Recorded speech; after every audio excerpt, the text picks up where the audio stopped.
ಗುರುಗಳೇ, last time ಬಂದಾಗ ನಿಮ್ಮ ವೇಷಭೂಷಣ ಬೇರೆ ಥರ ಇತ್ತು, ಇವತ್ತು ಫುಲ್ ಕಂಪ್ಲೀಟಾಗಿ ಅಗೋರಿ ಥರನೇ ಕಾಣಿಸ್ತಾ ಇದ್ದೀರಾ.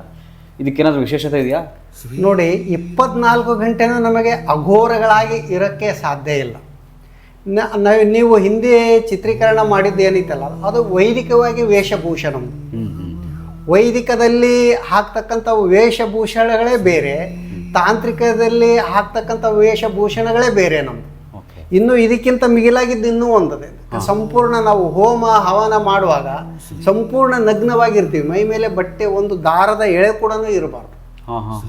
ಆ ಥರ ನಮ್ಮ ವೇಷ ಪೋಷಾಕಗಳು ನಾವು ಯಾವ್ಯಾವ ಸಾಧನೆ ಮಾರ್ಗದಲ್ಲಿ ಇರ್ತೀವಿ ಆ ಸಮಯ ಸಂದರ್ಭಕ್ಕೆ ತಕ್ಕಂತೆ ಈ ಶರೀರದ ಪೋಷಾಕಗಳನ್ನು ಉಪಯೋಗ ಮಾಡ್ತೀವಿ ನಾವು. ಅಂದ್ರೆ ಇವಾಗ ಈ ವೇಷದಲ್ಲಿ ಇದ್ದೀರಲ್ಲ, ಅಂದ್ರೆ ನಿಮ್ಗೆ ತಾಂತ್ರಿಕವಾಗಿ ಈ ತರ ವೇಷದಲ್ಲಿ ಇರಬೇಕು ಅಂತ ರೂಲ್ಸ್ ಏನಾದ್ರು ಇದೆಯಾ? ರೂಲ್ಸ್ ಇಲ್ಲ.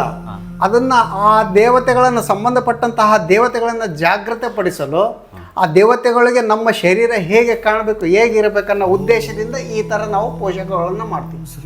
ದೇವತೆಗಳನ್ನ ಅನುಗ್ರಹ ಮಾಡಲಿಕ್ಕೆ, ಆಕರ್ಷಣ ಮಾಡಲಿಕ್ಕೆ.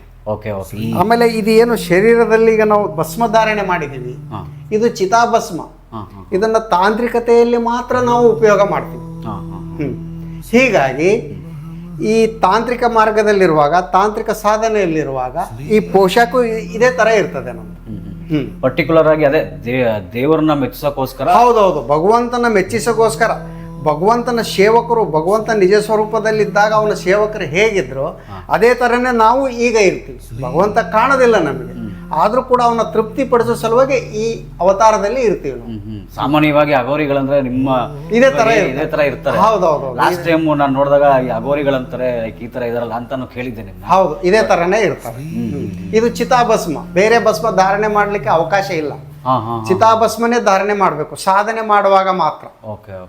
ಎಲ್ಲ ಯಂತ್ರ ಮಂತ್ರ ತಂತ್ರ ಸಿದ್ಧಿ ಮಾಡುವಾಗ ಶರೀರದ ಮೇಲೆ ನಮ್ಮ ಪೂರ ಅಂಗಾಂಗಗಳಿಗೆ ಭಸ್ಮ ಲೇಪನೆ ಆಗಲೇಬೇಕು, ಚಿತಾಭಸ್ಮ ಲೇಪನೆ ಆಗಲೇಬೇಕು.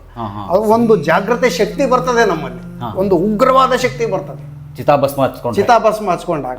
ಅದು ಉಗ್ರವಾದ ಶಕ್ತಿ ಬಂದಾಗ ಏನಾಯ್ತಲ್ಲ, ಸಂಬಂಧಪಟ್ಟಂತ ನಾವು ಸಂಕಲ್ಪ ಮಾಡಿರ್ತಕ್ಕಂತಹ ಸಾಧನೆಗಳು ಮಾಡಬೇಕು ವಿನಃ ಬೇರೆ ಯಾವುದು ಚಂಚಲ ಮನಸ್ಸಿರಬಾರದು, ಏಕ ನಿಗ್ರಹ ಇರಬೇಕು. ಏಕಾಗ್ರತೆಯಲ್ಲಿ ಈ ಸಾಧನೆಯನ್ನ ಮಾಡಬೇಕಾಗ್ತದೆ.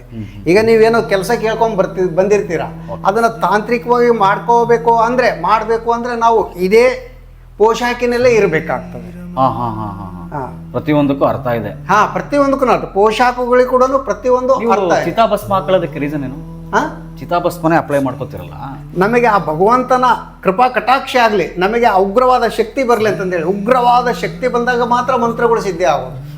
ಆ ಮಂತ್ರಗಳನ್ನ ಪಠಿಸುತ್ತಾ ಮಾನವನ ಕೆಲಸಗಳೇನು ಮಾಡ್ತೀವಿ ನಾವು, ಅದು ಅವನಿಗೆ ಪ್ರಾಪ್ತಿ ಆಗ್ತದೆ. ನಾವು ಹಾಗೆ ಸುಮ್ಮನೆ ಮಾಡಿದ್ರೆ ಅಂದ್ರೆ ಯಾವುದು ಫಲ ಪ್ರಾಪ್ತಿ ಆಗೋದಿಲ್ಲ. ಪ್ರತಿಯೊಂದಕ್ಕೂ ಯಂತ್ರ ಮಂತ್ರ ತಂತ್ರಶಾಸ್ತ್ರದಲ್ಲಿ ಅದರದೇ ಹಾಕಿರ್ತಕ್ಕಂಥ ಪೋಷಾಕಗಳು, ಆಮೇಲೆ ಸಂಬಂಧಪಟ್ಟಂತ ವಸ್ತುಗಳು, ಅವನ್ನೆಲ್ಲ ನಿಮಗೆ ತೋರಿಸ್ತೀನಿ ನಾನು ಬೇಕಾದ್ರೆ. ಅಂದ್ರೆ ನನ್ನ ಕಡೆ ಒಂದು ವಸ್ತು ಇದೆ, ಜಗದ್ದು ವಶೀಕರಣ ಶಕ್ತಿ ಇದೆ ಅದರಲ್ಲಿ.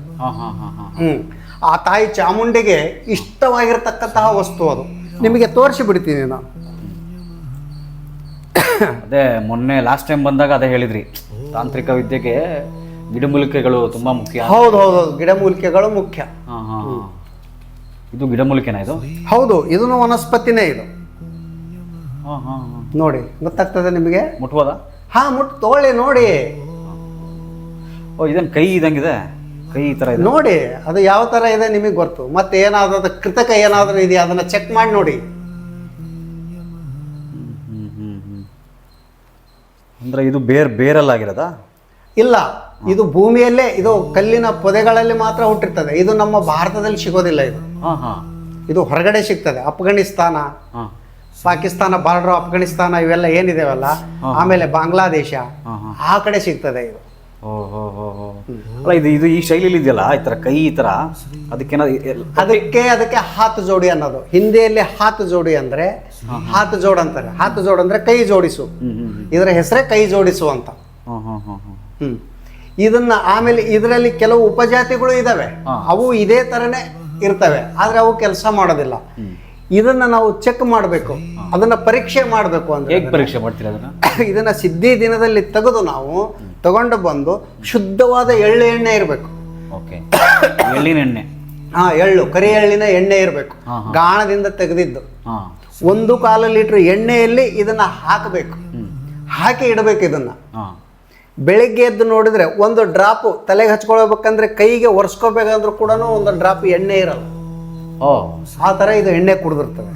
ಫುಲ್ ಕ್ಲಿಯರ್ ಆಗಿ ಕುಡಿದಿರುತ್ತೆ, ಕ್ಲೀನ್ ಆಗಿ. ಅದ್ರದ್ದೆಲ್ಲ ನಾವು ತೊಳೆದು ಹೆಂಗೆ ಸ್ವಚ್ಛವಾಗಿ ಪಾತ್ರೆನ ಇಟ್ಟಿರ್ತೀವಿ ಒಂದೇ ರಾತ್ರಿಯಲ್ಲಿ.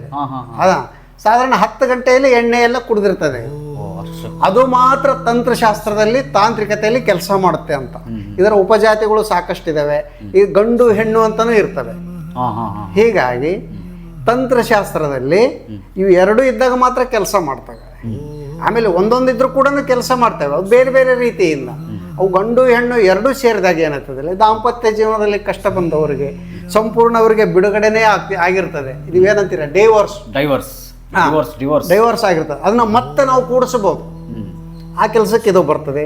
ಆಮೇಲೆ ತಾಯಿ ಚಾಮುಂಡಿ ಆರಾಧನೆ ಮಾಡೋರಿಗೆ ಇದು ಅವಶ್ಯ.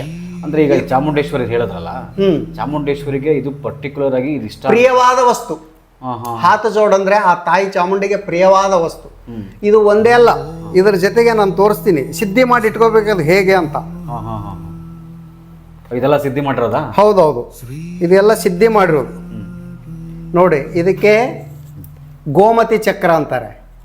ಇದರ ಜೊತೆಗೆ 11 ಗೋಮತಿ ಚಕ್ರ ಇಟ್ಟಿರಬೇಕು. ಆಮೇಲೆ ಇದು ಗುಲಗಂಜಿ, ಕೆಂಪು ಗುಲಗಂಜಿ. ಈ ಗುಲಗಂಜಿನ ಕಪ್ಪು, ಬಿಳೆದು ಮತ್ತು ಕೆಂಪುದು, 3 11 ಕಾಳು ಸೇರಿಸಬೇಕು. ಆಮೇಲೆ ಸಿಂಧೂರ, ಫುಲ್ ಸಿಂಧೂರ. ಆಮೇಲೆ ಸಿಂಧೂರ. ಇದು ಮಣಿಶಿಲೆ ಕಲ್ಲು.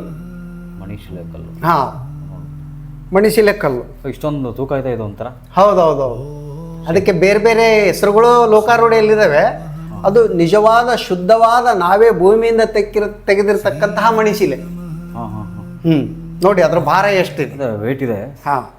ಇದನ್ನ ಚಿನ್ನ ಮಾಡೋರು ಕೂಡ ಉಪಯೋಗ ಮಾಡ್ತಾರೆ. ಚಿನ್ನ ಮಾಡೋಕೆ ಇದನ್ನು ಬಳಸ್ತಾರೆ. ಚಿನ್ನದ ನೋಡಕ್ಕೂ ಸ್ವಲ್ಪ ಶೈನಿಂಗ್ ಆಗಿದೆ. ಹೌದೌದು, ಚಿನ್ನದ ತರ. ಇದು ಆಮೇಲೆ ಸಿಂಧೂರ, ಹನುಮಾನ ಸಿಂಧೂರ. ಅದು ಅಂಗಡಿಯಿಂದ ತಂದು ಹಾಕಿ ಮಾಡಿದ್ರೆ ಅಂದ್ರೆ ಸಿದ್ಧಿ ಆಗಲ್ಲ. ಸ್ವತಃ ನಾವೇ ಆ ಬೀಜ, ಸಿಂಧೂರದ ಗಿಡ ಇದೆ, ಸಿಂಧೂರದ ಬೀಜ ಇರುತ್ತೆ ಅದರಲ್ಲಿ. ಆ ಬೀಜನ ತಗೊಂಡ್ಬಂದು ಸಿದ್ಧಿಯ ದಿನದಲ್ಲಿನೇ ಅದನ್ನ ಕುಟ್ಟಿ ಅರೆದು ಚೂರ್ಣ ಮಾಡಿ ವಸ್ತ್ರಗಾಳಿತ ಅಂದ್ರೆ ಬಟ್ಟೆಯಲ್ಲಿ ಶೋಷಿ ಆ ಪೌಡರ್ ಮಾಡಿ ಇಟ್ಕೋಬೇಕು. ಇದರ ಜೊತೆಗೆ ಏನಿದೆ ಅಲ್ಲ, ಇದು ಸಾಮಾನ್ಯವಾಗಿ ಏನೇನಕ್ಕೆ ಯೂಸ್ ಆಗುತ್ತೆ? ಇವಾಗ ಚಾಮುಂಡೇಶ್ವರಿಗೆ ಪ್ರಿಯವಾದ ವಸ್ತು ಅಂತ ಹೇಳಿದ್ರಿ. ಮನುಷ್ಯನ ಜೀವನದಲ್ಲಿ ಇದರಿಂದ ನಾವು ಏನು ಸಂಕಲ್ಪ ಮಾಡ್ಕೊಳ್ತೀವಿ ಇದರಲ್ಲಿ, ಅದು ಎಲ್ಲಾ ಕೆಲಸನೂ ಮಾಡಿಕೊಡ್ತದೆ. ಹಣಕಾಸಿನ ವ್ಯವಹಾರದಿಂದ ಹಿಡಿದು ಉದ್ಯೋಗ ವ್ಯವಹಾರಗಳು, ದಾಂಪತ್ಯ ಜೀವನ, ಮನೆತನದ ಸುಖ ದುಃಖಗಳನ್ನು ಹೋಗಲಾಡಿಸೋದು, ಶತ್ರುಗಳ ಬಾಧೆ ಇಲ್ಲದ ಹಾಗೆ ಮಾಡಿಸೋದು. ಆಮೇಲೆ ಇವೆಲ್ಲ ವಾಮಾಚಾರ, ಮಾಟ, ಮಂತ್ರ ಇವೆಲ್ಲ ಏನಾಗಿರ್ತಾವಲ್ಲ, ಈ ವಸ್ತು ಇದ್ದ ಸ್ಥಳದಲ್ಲಿ ಅದು ಯಾವುದೂ ಇರೋದಿಲ್ಲ. ಸಂಪೂರ್ಣ ಸಕಾರಾತ್ಮಕ ಶಕ್ತಿ ಇದರಲ್ಲಿ ಇರ್ತದೆ. ಇದರ ಜೊತೆಗೆ ಒಂದು ಪಂಚದಶಿ ಯಂತ್ರ ಅಂತ ಬರ್ತದೆ. ಆ ಯಂತ್ರ ಇಟ್ರಂದ್ರೆ ದುಡ್ಡಿನ ಕಟಾಕ್ಷೆ, ಹಣದ ಕಟಾಕ್ಷೆ, ಲಕ್ಷ್ಮಿ ಆಗಮನ ಆಗ್ತದೆ. ಇದು ಆ ಯಂತ್ರ, ಇದು ಪಂಚದಶಿ ಯಂತ್ರ. ಇದರಲ್ಲಿ ನಿಮಗೆ ಸರಿಯಾಗಿ ಕಾಣೋದಿಲ್ಲ, ನಾನು ನಿಮಗೆ ಅದನ್ನು ಬರೆದು ತೋರಿಸ್ತೀನಿ. ಆ ಸ್ಲೇಟ್ ತಗೊಳಪ್ಪ, ಬರೆದು ತೋರಿಸ್ತೀನಿ. ಪೆನ್ಸಿಲ್ ಕೊಡು ಹಾಗೆ.